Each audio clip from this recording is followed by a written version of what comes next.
Does have a word that he wants to share today, and we're going to be picking back up in our current series entitled Seasons. And we've been talking about the seasons of life and how God moved through the seasons of Moses' life. And we saw Moses, his development from being timid and afraid and unqualified to now he's actually being used in a mighty way. But here today, we're going to see how Israel is still struggling. And we're going to be able to relate to them and how they were faced with a decision and they decided to compromise. Anybody ever compromise who you were before? Right? I mean, you know you should have gone a certain way. You know you should have made it a certain decision, but you compromised.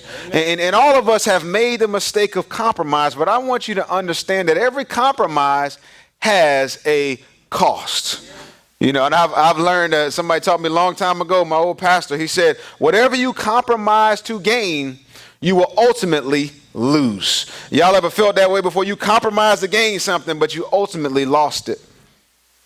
And I want to talk to you here today, and we want to understand that God does not want us to compromise ourselves. He wants us to be steadfast, to be obedient, and to walk on in what he called us to do. So the question is, what's the difference between an investor and a gambler? What's the difference? A gambler,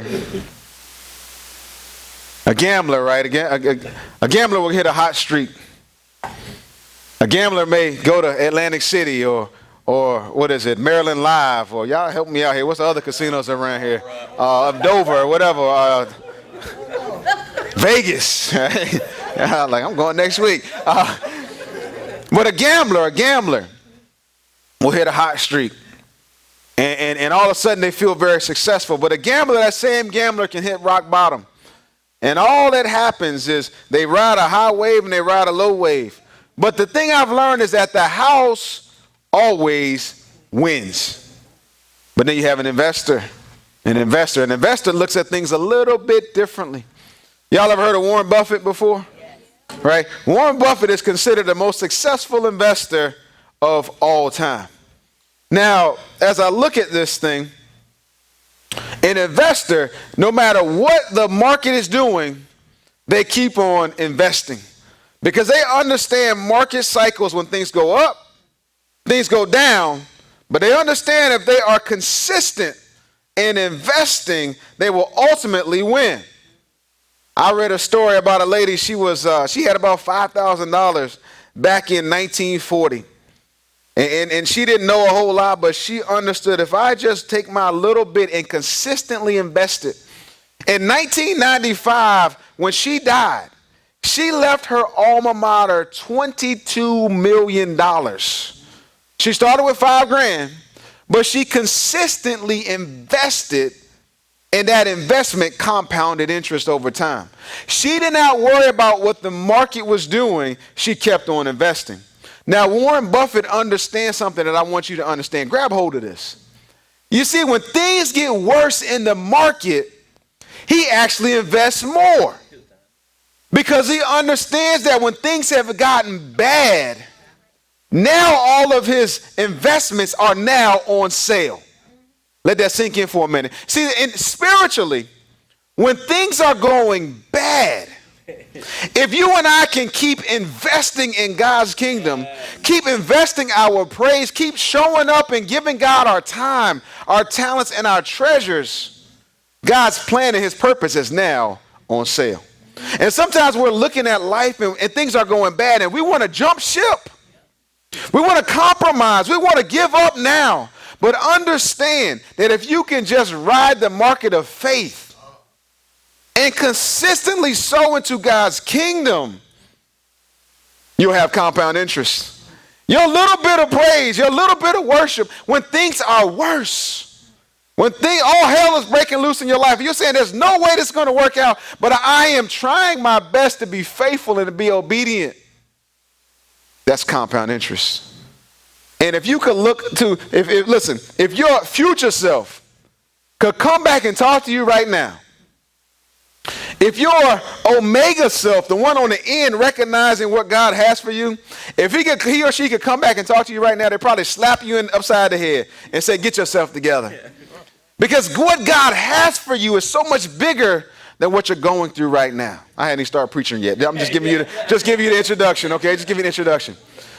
But God wants us to faithfully, consistently give of ourselves to the kingdom and not compromise. See, that's the decision that we have to make. And my bottom line for you today, see, my title is The Cost of Compromise.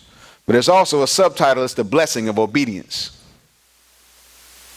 My bottom line, obedience is an investment that pays great dividends. Obedience is a blessing, is an investment rather that pays great dividends. But compromise always costs more than you want to pay.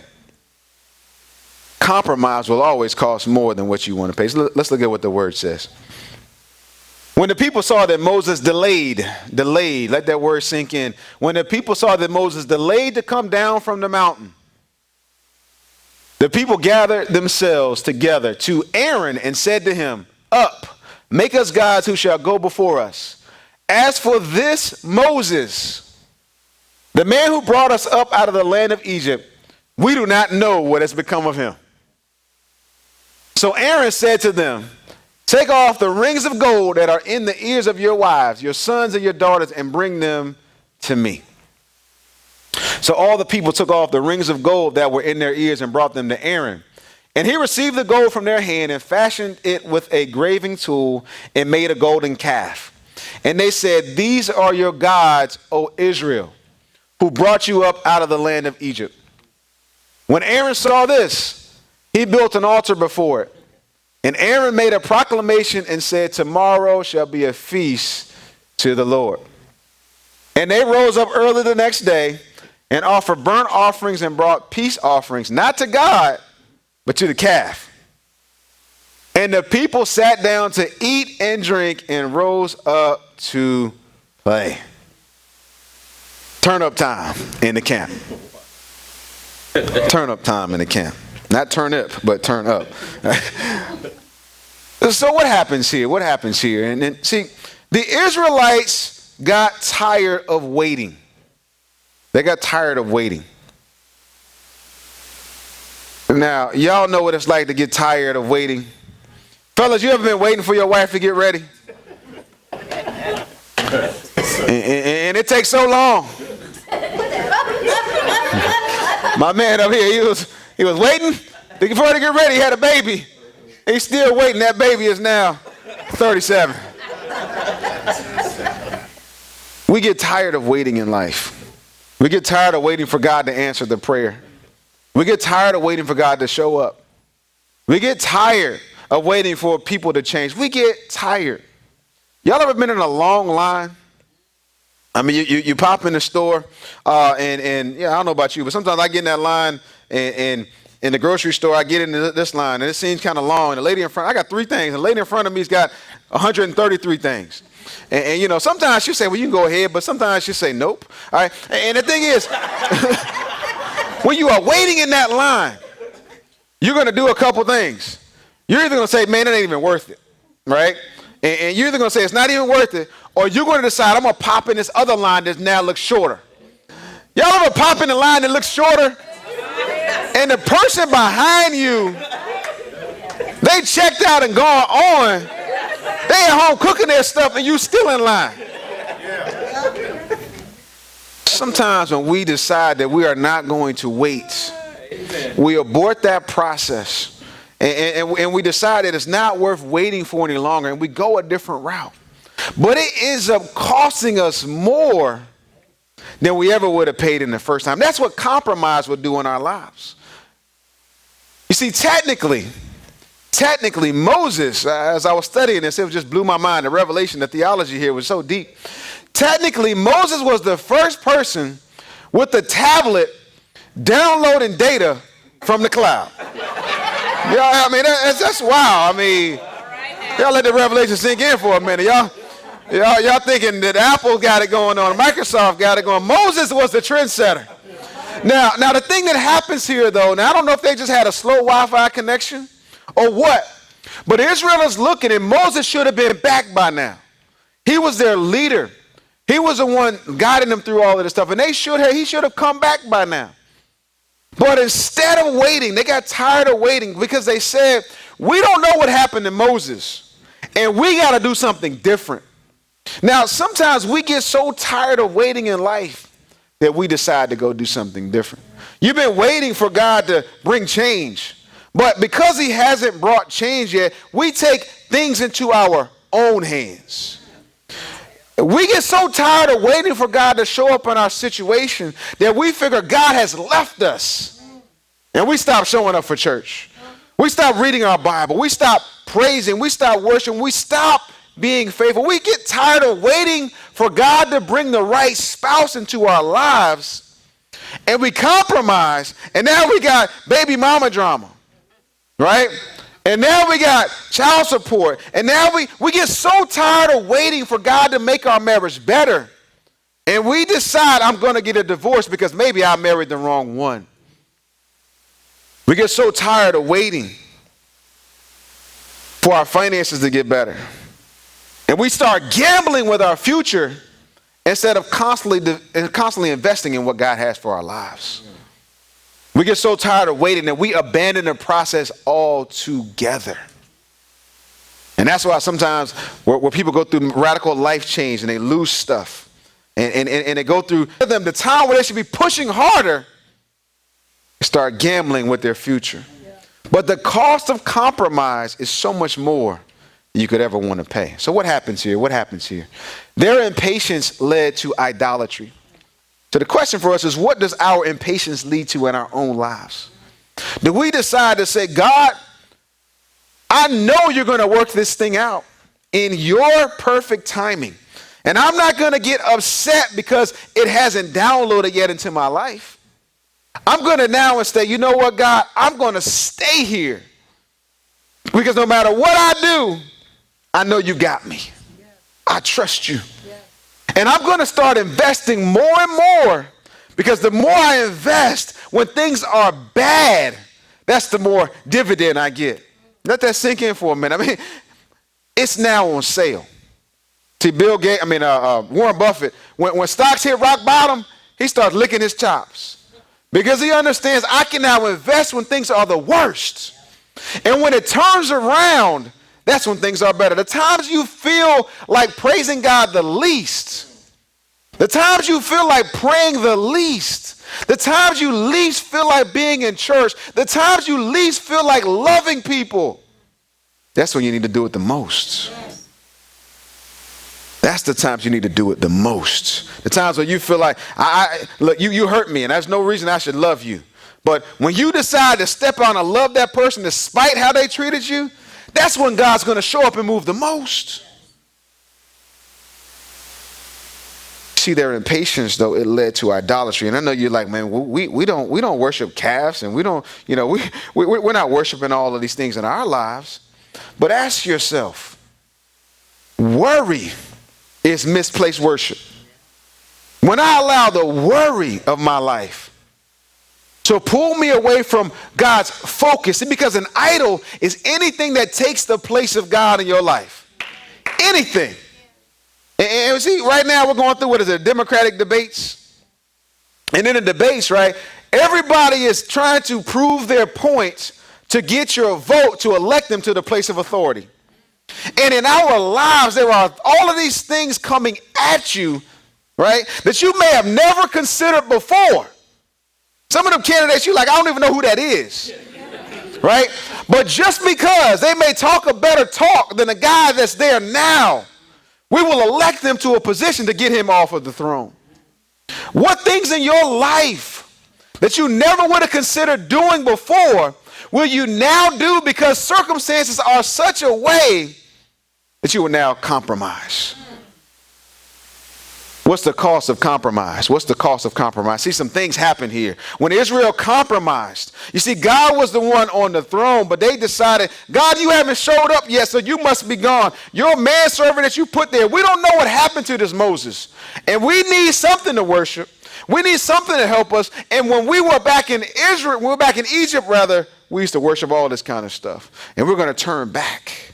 But the thing is, compromise cost them something. See, Moses comes down and he breaks the tablets.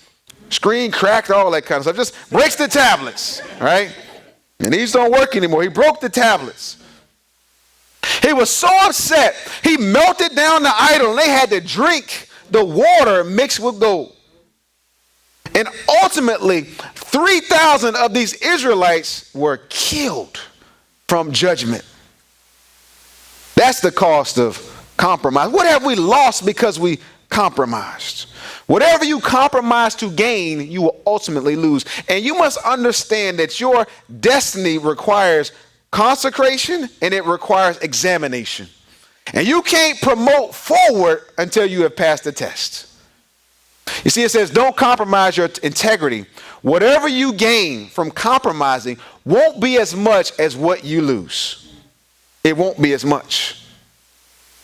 But we are all faced with a decision. And that decision is, are we going to wait for God and obey, or are we going to compromise? That's the decision that we all have to make. Do I wait on God and obey? Do I trust him enough to say, God, I'm going to go your direction, your route. You are the one who's on the throne of my life. And no matter what happens, I trust you. Or are we going to compromise and say, you know what, God, I can do it better. I'm jumping out of the line that you got me in. I'm going to another line. And the thing about this, when you look at Israel's journey, anybody know how long it was supposed to take to get to the promised land? How long? 3 days. I've heard 3 days, 6 days, 9 days. Not very long. You know how long it actually took them? 40 years. That's a lot of line jumping, right? It took them 40 years to get to the place they were supposed to get to. How many of us could have been there if we would have just committed to being obedient? Yes. But the thing that I love about God, though, is even in the midst of our compromise, our mistakes, our shortcomings, he will still get us there. It may take us a whole lot longer, but he is committed to us. And here's what I've learned. Israel was too busy looking backwards. You see, when God didn't show up when they thought they was going to show up. You see, because we all got these calculators and these stopwatches on God, don't we? We're like, God, it should have been answered by now. I'm 31, God. I should have had it together by now. I should have, when I went to college, they told me, go to school, get a degree. You're going to have a house. You're going to have a marriage and a white picket fence. It's going to all be there. And when it didn't show up, God, where you at? God, where are you? And just like Israel, they were too busy looking backwards. See, the thing is, your past. And they started looking backwards and they started going back to the way they used to worship and what they used to worship. And they look for solutions from their past. But your past should be a place that you visit to reflect, not a place you go to retire. What do I mean by that? See, when you reflect, you're looking back to something that you learned from. Something that taught you. And I tell all the time, your past should be the thing that teaches you, not the thing that tortures you. Now, if you decide to go back to your past and retire there, all the stuff going on back then is now going to take the place of God in your life. And there are times that we used to abort the process and go back to a bottle, go back to a wrong relationship, go back to worry and going back to all of these things instead of going forward. There's a reason that your car has a big windshield and a small rear view mirror. You can't go forward looking backwards. Well, I only use my side view mirror and my rear view mirror to reference when I'm trying to go forward and to look if I'm backing up. But I don't do like this the whole time trying to drive forward, because if I do, I'm going to crash. Understand something. God's promises. I'm just teaching today. I ain't gonna do a whole lot of preaching. I'm just gonna teach you for a minute.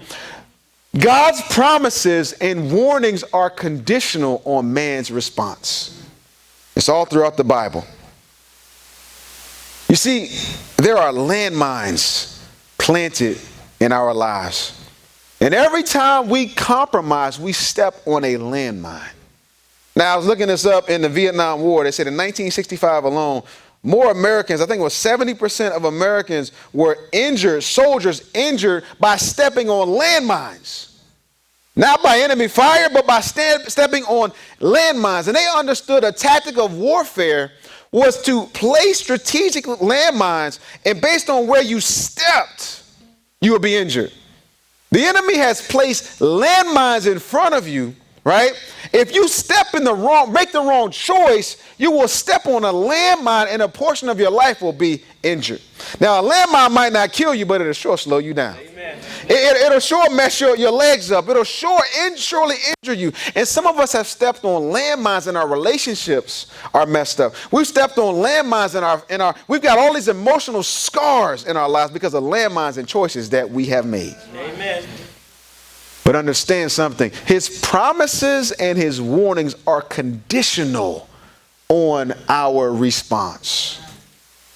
I think it was Joshua. He said, choose today who you will serve. But as for me and my house, I'm choosing that we will serve the Lord. You see, obedience precedes promotion. And I don't want to preach to you too long today. I'm going to take my seat because we're going to eat and have a good time. But I want you to understand something. Obedience precedes promotion. Deuteronomy 28:2 says, all these blessings shall come upon you and overtake you. If, that word if is very prevalent in the word of God. If you obey the voice of the Lord your God. So what do you choose? What is your choice? Do you choose compromise or do you choose obedience? Obedience precedes promotion. Let me give you some keys to obedience. How do you actually figure this thing out? Because it's not always easy to stay in that line, is it? It's not always easy to lift your hands when everything's going bad. It's not always easy because we want to jump ship. It's not very easy, is it? But if you can stay the course, trust and obey and move forward in what God has called you to, the blessings of God will not only be yours, but they will overtake you. Let me give you some keys. First of all, you must trust in God's plan. You must trust in his plan. And when you understand that you are on the winning team, the winning side, you understand that no demon in hell can prevail against God. When you understand that everything happening in your life is working together for your good, you can trust his plan. When you understand that the one inside of you is greater than everything else around you, you can trust in his plan. But it's not enough to just trust in his plan. You must submit to his instructions. If we are in over our heads and we're, let's say, for example, we decide one of our outreach activities or one of our church fellowship activities is going to be, we're going to go skydiving, right? And I don't know, I'm probably not going to sign up, but let's just say we do, right? We decide we're going to go skydiving and there's an instructor there. And that instructor there, you got two instructors to choose from. The one guy, he pops out and he's got little raggedy shorts on. He starts giving you instruction. And the instructions are kind of loose. And it tells you when you hop in the plane, right? And all you got to do is pull this cord halfway down. We'd all automatically start kind of scratching our head, wouldn't we? Because we'd be like, oh, does this guy know what he's doing? And some of us going to finally ask the question, how long have you been doing this?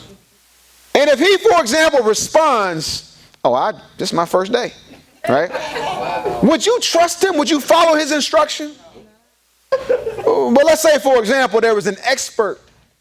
And the expert's been there and he said, I've got 500 jump hours under my belt.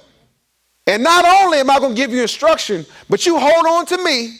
We're going to jump out of this plane and you do everything I say, you will have the time of your life. You see, I can follow somebody like that because they've done it before.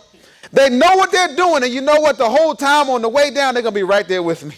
I can trust that kind of instruction. But sometimes we take the instruction of somebody who's never been there before, never done it before, and they have no idea. They've been divorced 7 times and they're telling you how to run your marriage. They've been bankrupt 14 times and they're telling you how to write a business plan. Right? They don't know anything about going to church and following Jesus, but they're telling you don't go back over there anymore. You see, I've learned that people want you to stay in a negative place with them because it allows them to stay where they are too. Amen. But I'm trusting God. We got to get to the place where we trust God. But we have to, first of all, trust his plan for our lives and submit to his instruction. This last key I want to give you, and I really want you to hold on to this because this will help you a lot.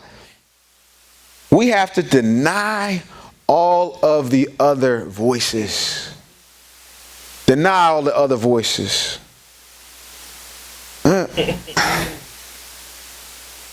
Marcus, I saw him driving to church this morning, and he got the convertible, and he's cruising, right? And he's looking, just enjoying the breeze, enjoying God's creation.